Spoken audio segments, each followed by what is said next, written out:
अपने घर में आग जलाने के लिए चिड़िया का पति लकड़ियाँ काट रहा था। सुबह से दोपहर हो जाती है। वो थक गया था। झाड़ियों में छुपा हुआ दुष्ट कौवा इधर उधर देखता है और झाड़ियों से बाहर निकलता है और जल्दी से आकर पापा चिड़िया का टिफिन खोलता है और उसमें से भोजन खाने लगता है। वो जल्दी जल्दी से टिफिन खाली कर देता है और वहाँ से भाग जाता है।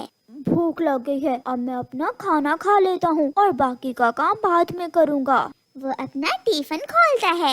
ये क्या, आज फिर किसी ने मेरा खाना चुरा लिया। इसका मतलब आज फिर मुझे भूखे ही रहना पड़ेगा। कौन है वो जो मेरे पीछे ही पड़ गया है, हर रोज मेरा खाना चुरा कर खा लेता है।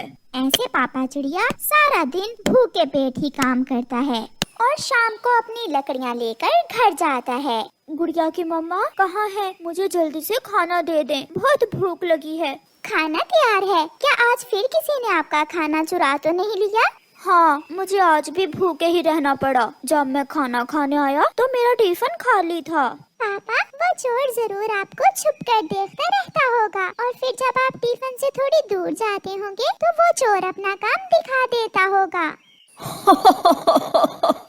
मैं झाड़ियों में बैठा हुआ था। जैसे ही चिड़िया का पति लकड़ियाँ उठाने दूसरी तरफ गया तो मैं झट से गया और उसका टिफिन खा गया। कालू, क्या था आज चिड़िया ने उसके टिफिन में क्या रखा था? एक भुनी हुई मछली। मछली का सुनकर तो गोरी के मुंह में पानी आ जाता है। फिर तो बहुत मजा आया होगा तुम्हें। कालू, मैं भी जाऊंगी तुम्हारे साथ टिफिन चोरी करने कल। हाँ, मगर ये काम बहुत ध्यान से करना होता है। अगर पकड़े गए तो मार भी पड़ेगी और रुसवाई भी होगी। फिर दूसरे दिन गुड़िया के पापा फिर से अपने काम पर जाने की तैयारी करते हैं। ये ले अपना टिफिन, मैंने खिचड़ी बना कर रखी है टिफिन में। ध्यान रखना कहीं ऐसा ना हो कि आज फिर कोई चोर आपका टिफिन चुरा ले। आज मैं टिफिन अपने पास ही रखूंगा। गुड़िया के पापा काम पर चले जाते हैं। गोरी और कालू भी टिफिन चोरी करने के लिए घर से निकलते हैं। मैं इस पेड़ से लकड़ियाँ काटूंगा और अपना टिफिन यहीं पास ही रख लेता हूँ। वो अपना काम शुरू करता है। आज तो इस चिड़िया ने टिफिन अपने पास ही रख लिया है, कल तो वहाँ रखा था। कालू, प्लीज कालू, तुमने कल भी भुनी हुई मछली खाई थी। आज तुम जाकर उसे बातों में लगाओ और मैं पीछे से टिफिन खा लूंगी। कालू मान जाता है। फिर कालू दूसरी तरफ से उड़ता हुआ आता है। क्या तैयारी चल रही है जी? मैं लकड़ियाँ काट रहा हूँ। थोड़े दिनों तक ठंड शुरू होने वाली है, बर्फ भी शुरू हो जाएगी, इसलिए आग जलाने के लिए मैं लकड़ियाँ इकट्ठी कर रहा हूँ। कालू कौवे, तुम कहाँ से आए हो? यार, मैं तो बाल बच गया। मैं बैठा हुआ था कि पीछे से एक खूंखार चील ने मुझ पर हमला कर दिया।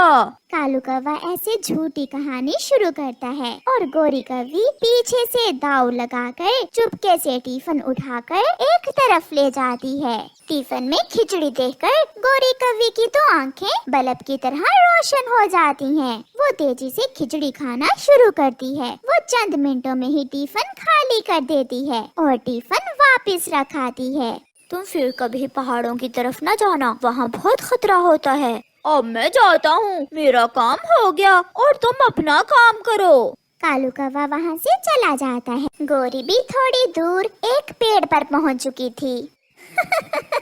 कालू, जब तुमने कहा कि वो चील मुझे पकड़ने लगी थी तो मेरी हंसी निकल रही थी। वो मेरी झूठी कहानी को कैसे सच समझकर सुन रहा था। वैसे आज टिफिन में था क्या? आज टिफिन में खिचड़ी थी। वो चिड़िया तो बहुत मजे की खिचड़ी बनाती है, मजा ही आ गया। अब तुम घर जाओ और मैं दाना खाकर घर आता हूँ। गोरी घर चली जाती है। ये कैसे हो सकता है? आज तो मैं अपने टिफिन से 1 मिनट के लिए भी दूर नहीं गया। मुझे तो ऐसा लग रहा है ये कोई जादू है। ऐसे कैसे हो सकता है? पापा चिड़िया उस दिन फिर से भूखा ही रहता है। शाम को जब पापा चिड़िया घर जाता है तो वो अपनी पत्नी को सारी बात बताता है। मैं पास में ही तो था, फिर ये सब कैसे हुआ? मुझे तो कुछ समझ नहीं आ रही। अब मुझे उस चोर को पकड़ना ही होगा। वो तो हर रोज ही तुम्हारा टिफिन चोरी करने लगा है। पापा, मैं कल आपके साथ जाऊंगी। मैं टिफिन के पास ही छुप कर बैठ जाऊंगी और वो चोर जैसे ही टिफिन चुराने आएगा तो मैं शोर मचा दूंगी। कल वो पकड़ा भी जाएगा और उसे सजा भी मिलेगी। कालू जी, कल कैसे चुराएंगे उस पागल चिड़े का टिफिन? कल की तुम चिंता ना करो, कल मेरी बारी है, मैं अपना काम कर लूँगा। फिर दूसरे दिन जब मम्मा चिड़िया अपने पति का टिफिन तैयार करती है तो खाने में पेट खराब करने वाली दवा मिला देती है। आपने आज टिफिन नहीं खाना क्योंकि आज मैंने चोर को सजा देने के लिए खाने में पेट खराब करने वाली दवा मिलाई है। अब तो चोर पकड़ा जाएगा। तुमने उसे सजा देने की अच्छी योजना बनाई है। पापा, मैं भी देखूंगी वो चोर कौन है जो मेरे पापा का हर रोज खाना चोरी करके खा जाता है। पापा चिड़िया अपने काम पर चला जाता है। आज पापा चिड़िया जानबूझकर टिफिन थोड़ी दूर रखकर दूसरे पेड़ से लकड़ियाँ काटने लगता है। कौवा तो पहले से ही झाड़ियों में छुपा हुआ था। मौका अच्छा है, अभी काम दिखाता हूँ, भूख भी बहुत लगी हुई है। कौवा अभी जाने ही लगता है कि पीछे से गोरी कौवी भी आ जाती है। कालू जी, मुझसे रहा नहीं गया, मैं भी खाऊंगी। हम दोनों मिलकर चोरी करते हैं टिफिन से खाना। फिर कौवा और कौवी आहिस्ता आहिस्ता आगे बढ़ते हैं और जाकर गोरी टिफिन का ढक्कन खोलती है। रोटी की चूरी देखकर कालू और गोरी एक दूसरे की तरफ देखते हैं और शुरू हो जाते हैं। वो तो मिनटों में ही सारी चूरी खा लेते हैं। कालू कुछ हो रहा है, मेरे पेट में कुछ हो रहा है।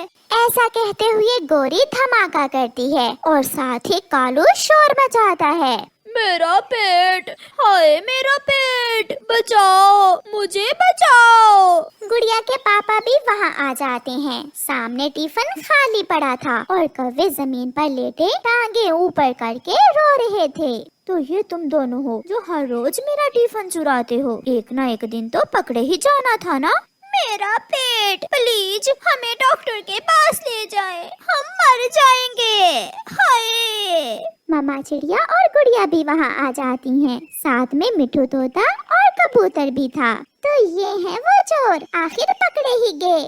दोस्तों, हमें बचा लें, मेरे पेट में बहुत दर्द है। जब चोरी का भोजन खाओगे तो पेट में दर्द तो होगा, और खाओ चोरी का भोजन। आज के बाद तुम दोनों कभी चोरी नहीं करोगे। किसी न किसी तरह वो भागकर अपने घर पहुंच जाते हैं। गोरी, मुझसे शौचालय नहीं जा होगा। कालू जी, आज के दिन घोंसले को ही शौचालय बना लेते हैं, मेरा भी यही हाल। वे गर्मियों का मौसम था। इस बार गर्मियाँ कुछ ज्यादा ही है क्योंकि बिना नए पौधे लगाए जो पेड़ पौधे थे उन्हें भी काटने के कारण नदियाँ तालाब सब सूख गए। इतने में वहाँ पहुंचा एक प्यासा कौवा। गर्मी के कारण उसका हाल बेहाल था। कौवे ने सोचा, हाँ, थोड़ा पानी मिल जाए तो अच्छा होगा। उड़ते उड़ते कौवे ने तालाब नदियाँ सब तलाश किया। गर्मी के कारण सब सूख चुके थे। कौवे का प्यास और भी बढ़ने लगा। कौवे ने कहा, हे भगवान, हाँ, कहीं से भी एक घूंट पानी पिला दे। कहते हुए अपना खोज जारी रखा। इतने में उसको एक कुआं नजर आया। कुआं को देखकर कौवे ने कहा, भगवान की कृपा है, मुझे कुआं नजर आया। जैसे ही कौवा कुएं में देखा तो कुआं बिना पानी सूखा पड़ा है। हे भगवान, कहते हुए ये कौवा वहां से उड़ गया।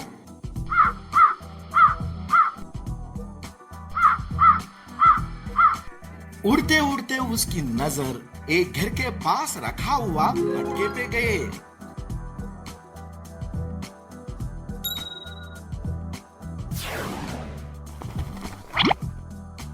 जैसे ही उसने मटके के अंदर देखा, बहुत निराश हुआ और कहा है, हे भगवान, पानी तो दिया लेकिन इतना कम कि मैं नहीं पी सकता हूँ क्योंकि पानी बहुत नीचे है। वे बहुत निराश हुआ। इतने में उसकी नजर पास पड़े हुए छोटे छोटे कंकर पे पड़ी। उसको एक विचार आया। वे एक एक करके कंकर को मटके में डालने लगा।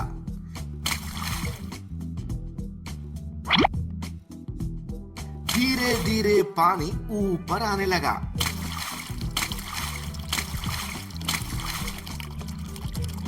कौवे ने पानी पीकर अपनी प्यास बुझाई।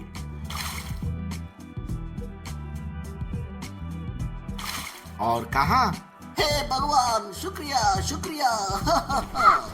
कहते हुए उड़ गया। इस कहानी से हमें ये सबक मिलता है कि हमें कितनी भी मुश्किल समय आए तो मेहनत और समझदारी से काम करे तो हमें जरूर कामयाबी मिलेगी। तो हमें भी ऐसे ही समझदारी से रहना है। हिमालय के जंगल में इन दिनों ठंड बढ़ चुकी थी। टुनटुनी चिड़िया के बच्चे ठंड से कांप रहे थे। मम्मा, बहुत ठंड लग रही है।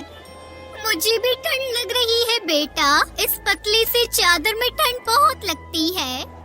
मम्मा, पापा से कहो ना, वो हमारे लिए एक रजाई खरीद कर लाएं। मम्मा, गोलू बता रहा था उसके पापा ने सबके लिए एक एक रजाई ठंड में ओढ़ने के लिए खरीदी है।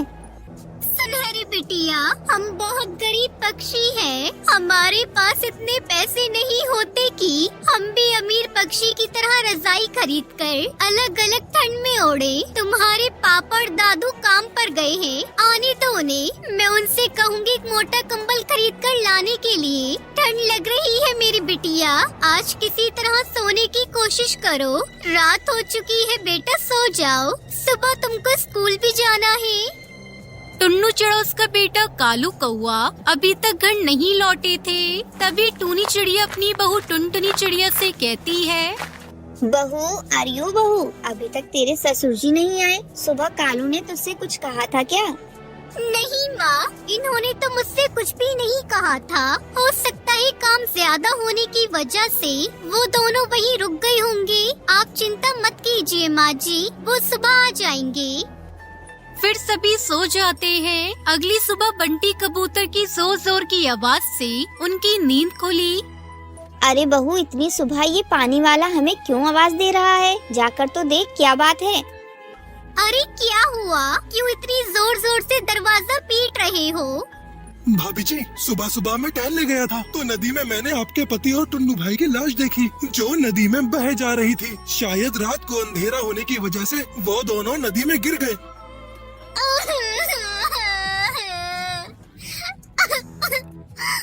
मेरा क्या होगा? हे भगवान, ये तूने क्या किया? इन छोटे छोटे बच्चों के सर से उनके पिता का साया छीन लिया।